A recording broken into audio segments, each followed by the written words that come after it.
இந்த வீடியோ கொஞ்சம் பாருங்களேன். ஊர்ல ஒருத்தர் வெளிநாட்டுல போயிட்டு ஒரு 2 வருஷம் கஷ்டப்படுவோம். லைஃபே மாறிடும் அப்படின்னு சொன்னத நம்பி வெளிநாட்டுக்கு போறான்.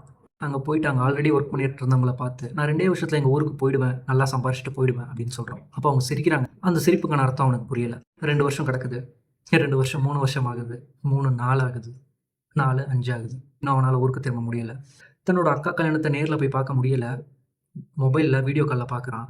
சிரிச்ச முகத்தோட. வீடியோ கால் கட் ஆனதும் யாருக்கும் தெரியாம அந்த ரோட்லயே உட்காந்து அழுகுறான். இப்போ வருஷங்கள் டபுள் ஆகுது. 5 ஆனது 10 ஆகுது. 11 ஆகுது. தன்னோட பாஸ்போர்ட் எடுத்து வச்சுக்கிட்டு ஏக்கத்தோட பார்க்குறான். தன்னோட வீட்டுக்கு பணம் அனுப்பிச்சுட்டான். ஆனா, அந்த 2 வருஷம் மட்டும் இன்னும் முடியல.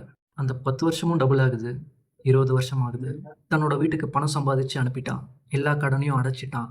அக்காவுக்கு கல்யாணம் பண்ணிட்டான். ஆனா, அவனால இன்னும் அந்த 2 வருஷத்த மட்டும் கம்ப்ளீட் பண்ணவே முடியல. தன்னோட குடும்பத்துக்காக எல்லா சந்தோஷத்தையும் இழந்து, தன்னோட குடும்பத்துக்காக மட்டுமே கஷ்டப்பட்டு, தன்னோட வாழ்க்கைய வாழ மறந்துட்டான்.